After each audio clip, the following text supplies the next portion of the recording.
there hunters, welcome back to the Hunting Academy. Today we're going to break down one of the most important aspects of Monster Hunter Wilds, damage calculation.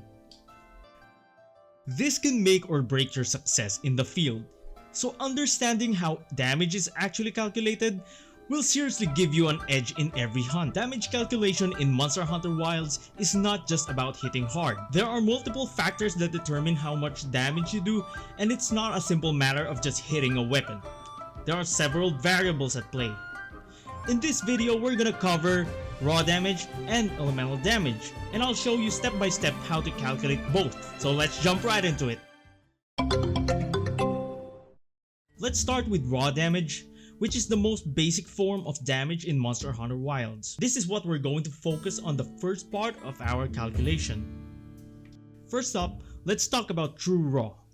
This is based on your character's attack stat, and you can find this in your character settings. The higher your attack stat, the higher your true raw will be. This number is essential because it's the starting point for calculating your damage. For example, let's assume your true raw value is 231. This is based on our current attack stat as set in the game. So next we're gonna talk about the critical modifiers. In Monster Hunter Wilds, when you land a critical hit, your damage increases by a specific multiplier.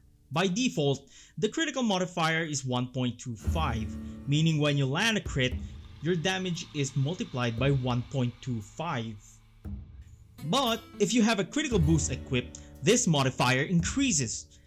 At critical boost level 5, your critical modifier is boosted to 1.40. So, for example, let's say we land a critical hit with critical boost 5.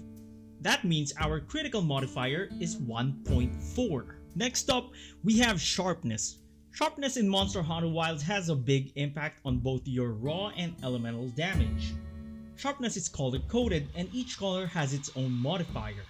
For example, white sharpness gives us about 1.32 modifier for raw damage.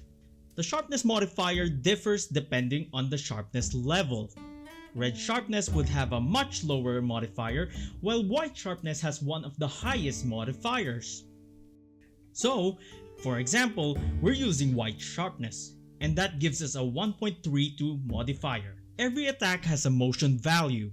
This is a multiplier that is tied to a specific move or weapon attack you're using. For example, let's say you're using a level 3 charge slash with a 160% motion value.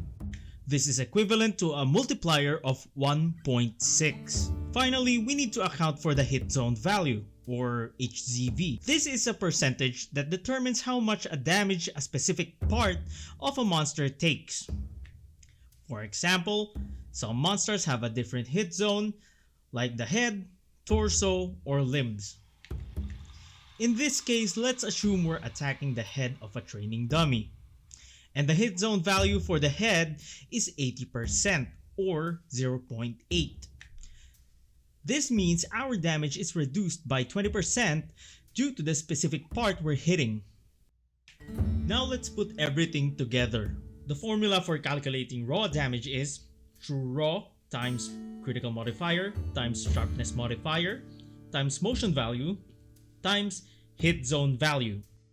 Plugging in our values, that's gonna be 231 true raw, 1.4 crit modifier, 1.32 sharpness modifier times 1.6 motion value times 0.8 hit zone value equals 546.42 raw damage. Rounded to the nearest hundredth will result to a final raw damage of 546.4. Now let's move on to elemental damage. Elemental damage calculation is quite similar to raw damage, but there are some key differences. First, just like with raw damage, we need to figure out our true element. The big difference with elemental damage is that your displayed elemental value is bloated in the game. We need to divide the elemental value by 10 to get the true element. For example, if your character has 560 dragon element displayed, that would actually be a true element of 56. Just like the motion value for raw damage, the elemental motion value affects the elemental damage. In this case, let's assume that the elemental motion value for our charge slash is 1.3. Different weapons have different elemental motion value. If you want to know the elemental motion value of the weapon's move, we will put a resource where you can find it. Sharpness also impacts your elemental damage. The sharpness modifier for elemental damage will depend on the sharpness level. For example, white sharpness gives a 1.15 modifier for elemental damage.